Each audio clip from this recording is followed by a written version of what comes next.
The Sudan Civil Service, One Century of Development. This article is written by two authors. First author Garud Sula Manasa. Last author Ahmed Ibrahim Abusen.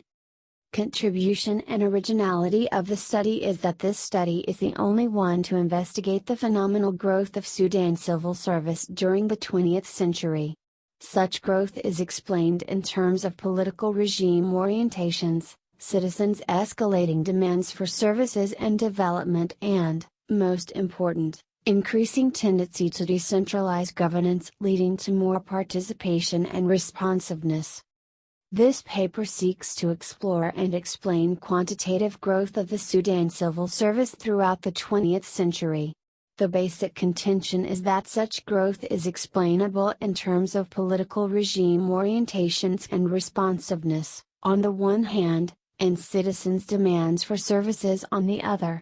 It adopts an historical approach involving comparison of civil service growth across political regimes.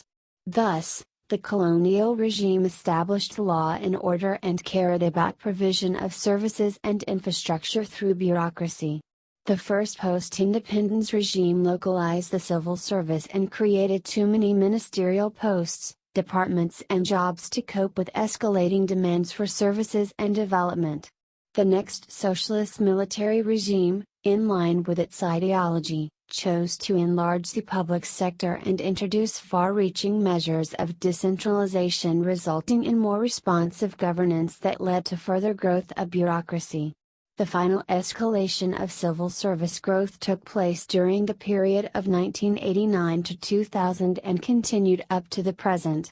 At the outset, the incumbent Islamic government sought to downsize the large public sector, but ended up introducing a federal system for the first time in the country, leading to more autonomy and responsiveness, eventually increasing public employment.